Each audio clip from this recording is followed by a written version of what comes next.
welcome or welcome back to my channel. If you are new here, my name is Angie and I am a 31-year-old casual relief teacher or substitute teacher if you're not from Australia, and I live in Melbourne, Victoria. In today's video, we are going to be looking at my income for February as well as looking at the potential income for the month of March.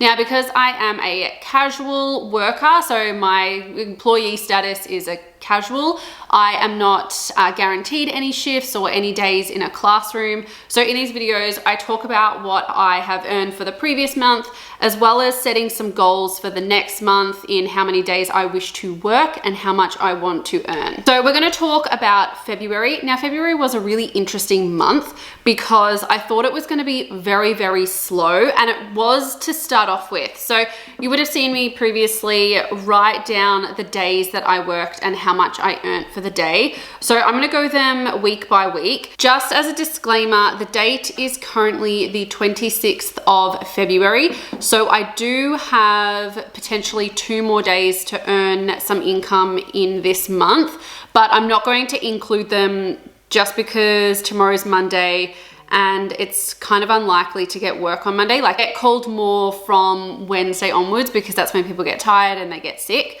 So I'm just not going to include the potential income for February. We're just going to do week 1, week 2, and week 3.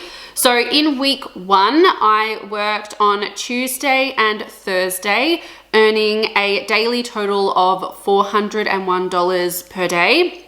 In week 2, I actually managed to get 3 days, which was amazing.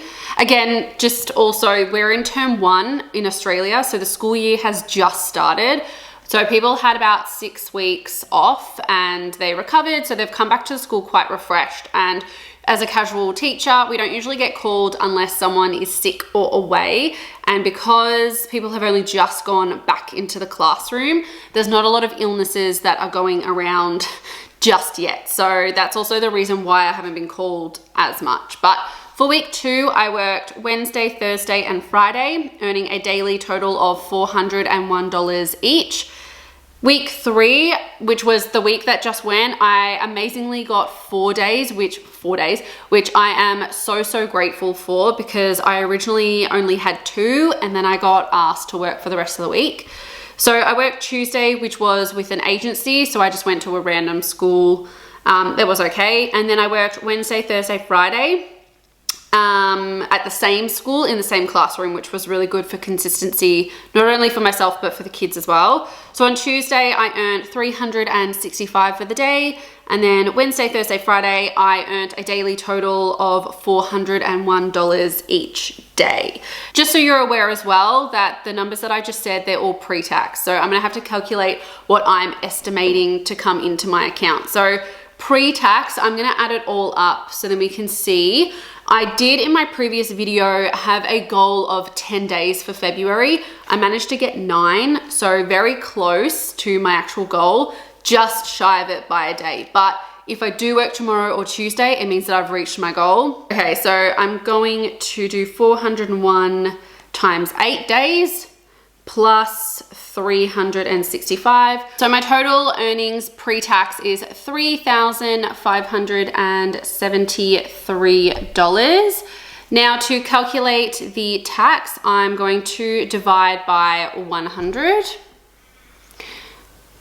And then that gives me $35.73. And then I'm just gonna multiply it by 32, which is the tax bracket that I always like to use for just on the higher end, just because it kind of evens out a little bit, which means that I'm going to get taxed $1,143.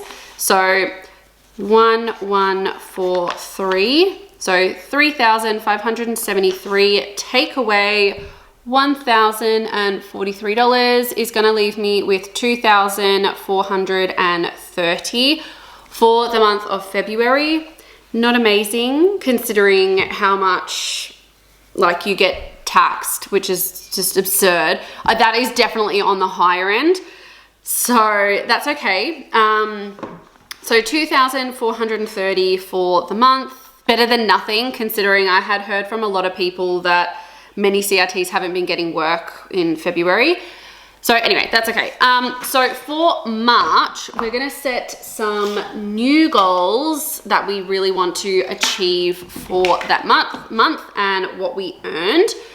Also as well for YouTube, still trying to get $250 per month in AdSense. I only got $200 for the month of January. So if you haven't clicked the subscribe button or the like button really does help out small channels like myself, pushes our videos out to more people. So if you leave a comment or you press like or subscribe, it really does mean the absolute world to me. So if you haven't yet and you would like to consider subscribing, please feel free to.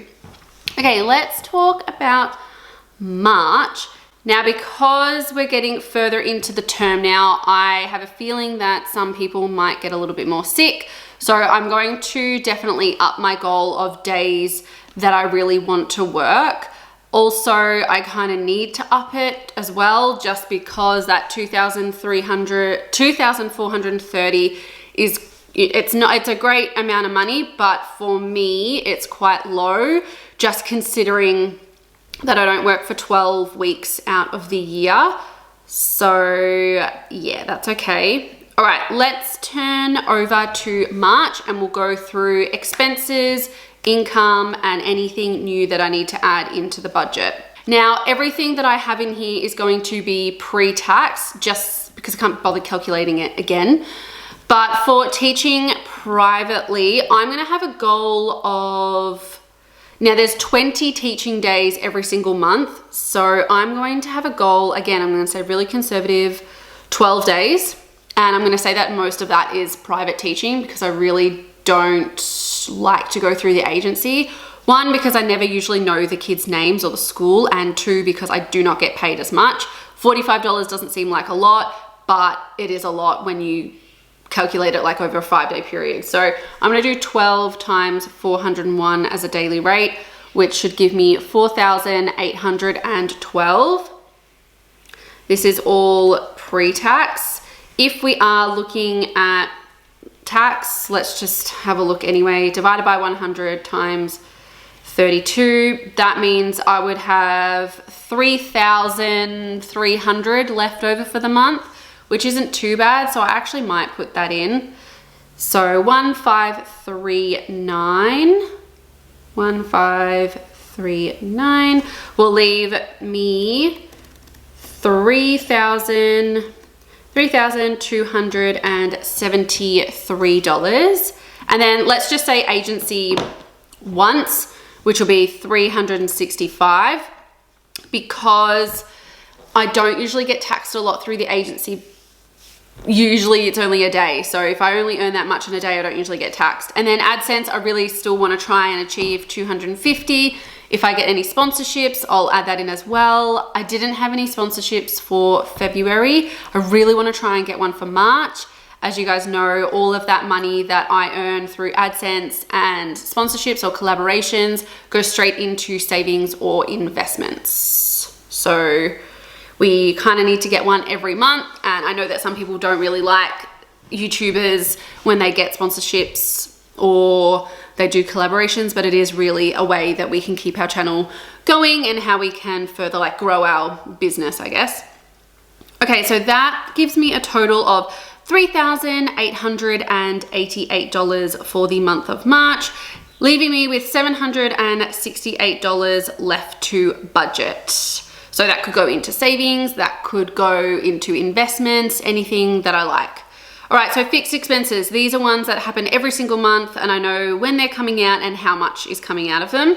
So Spotify is $19 per month, Stan $14, phone $30. Now we are going to Bali in about 6 weeks, so not too much longer.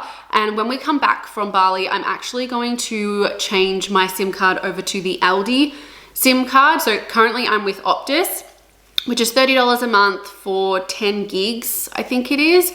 And the Aldi one, you can buy it for $159 a year and you get 132 gigs, which should last me the whole year. And that saves, it's like half the price. So that's what I'm gonna do when I come back from Bali. The reason why I can't do it beforehand is because I can't use Gojek on my phone when I'm in Bali using the Aldi SIM card. Lewis's phone didn't work last time, but mine did. So I'm just gonna have to suck it up for another 2 months. Then when I come back, I'll change it over. So if you are prepaid and you want to save a bit of money, look into the Aldi one. They use the Telstra network, apparently. Okay, mortgage is $1,500 a month. That is my share for our house mortgage. Lewis pays a little bit more than me because he earns more than me. So we divide our expenses for the house based on our income, as in like the mortgage, but we split bills the same. So we both put in $160 per month. We put towards gas, water, electricity, internet, all that. And then for petrol, I'm gonna keep it at $180, $90 per fortnight. Diesel has come down a little bit in price. So I think last time I filled up, it was $70 for a fortnight. And then I put that $20 into my savings, just so that I didn't spend it on anything else. Groceries, again, Lewis and I put in the same amount per month, $400 each. That is for food, any household expenses like cat food or anything like a broom, wine, alcohol, anything like that comes out of that account.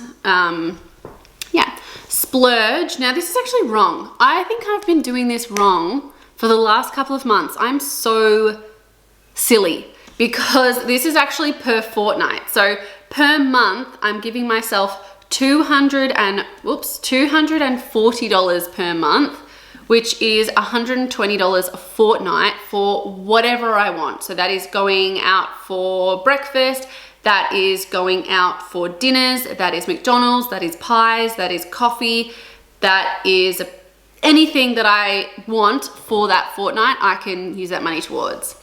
And the other thing is Pilates. Now, Pilates is around $80 per fortnight.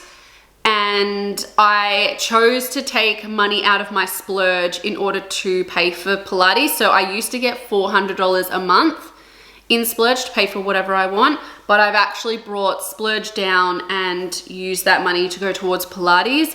So then I didn't have to take it out of my potential savings. It's come out of my fun. Because to me, it is fun. I always feel really good after going to it. It's just unfortunately one of the more expensive exercise activities. Health insurance is always getting $100. I got a new premium the other day. It's gone up by around $70 for the year, which I don't know if that's like good or bad. If your premiums go up on April 1st, let me know down below how much they're increasing by. It's always good to kind of have a gauge on what other health insurance companies are increasing their policies by. I'm also on like a pretty good health care one. Like I'm not on the super basic one, I'm kind of like medium, just in case. Or car insurance is getting $84. House insurance is getting $70 for the month. Car service is getting $20. I actually need to get my car serviced very soon. It has to reach 110,000 kilometers and then it's due for its next major service. Car registration is getting $84. Christmas, $25. Birthdays is getting $50 as usual. Clothes is getting $50.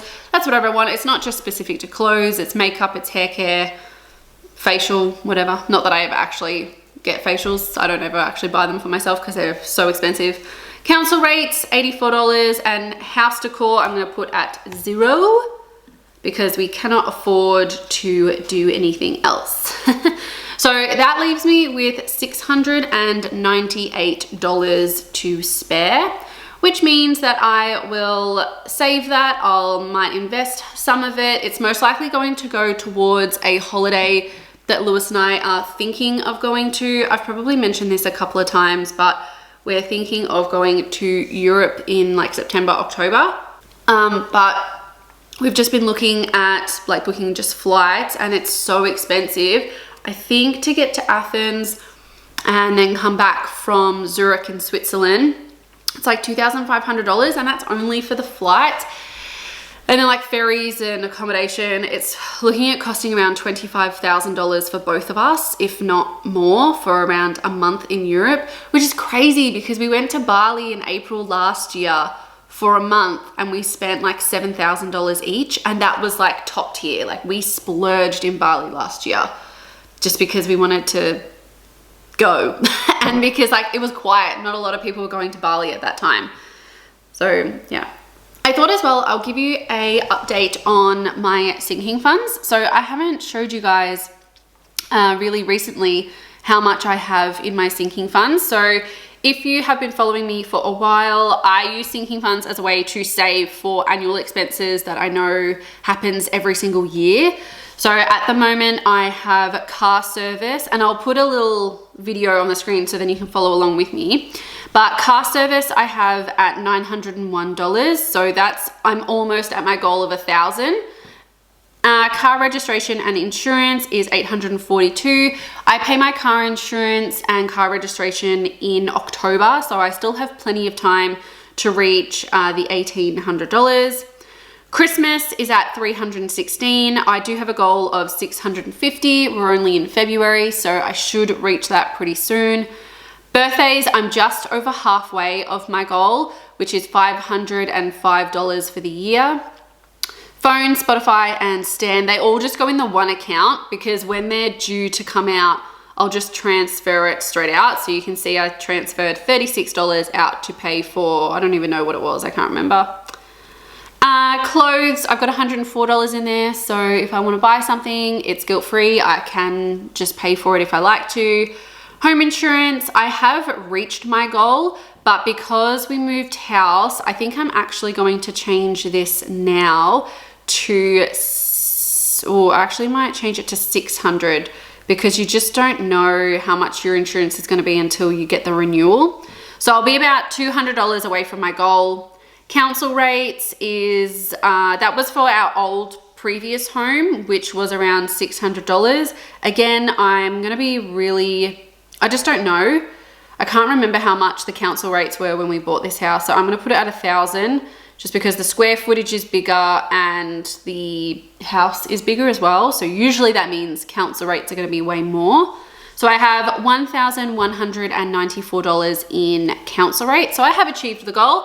And even if I do achieve the goals, I just continuously just chip away at it. Like I'll add $20, $50, whenever. And if I need to stop, let's say council rates, I'll stop it for a month and put that money towards something that's coming up, like home insurance or car registration, whatever comes first. Health insurance, I've got $608 with a goal of $1,300. I'm pretty sure my health insurance is now $1,370. So I'm just going to change that so then I can have an accurate goal. Holidays, I've got $204. And then just for my general savings, this isn't my emergency fund, it's just my general savings. I have $6,130 with an eventual goal of $10,000. So they're all of my sinking funds. I do have a lot of them, but I find it's the easiest way for me to keep track and make sure that I've always got money for those, what do you call it? For those expenses that are coming up. I'm getting very thirsty. I feel like I take really big gulps. If anyone cares, I drink Narada tea. I think it tastes the best and it doesn't stain your teeth as much as others. Anyway guys, that is today's video. Thank you so much for watching. Let me know if you have any goals for March down below. Don't forget to like, subscribe, do all of that stuff. Also, I do read all of the comments and I try to write back to as many comments as I possibly can. So if you have something to say or any suggestions, please make sure that you leave them underneath and I will get back to you as soon as I can. Otherwise, have an amazing week and I will see you in a video sometime in the very near future. Bye guys.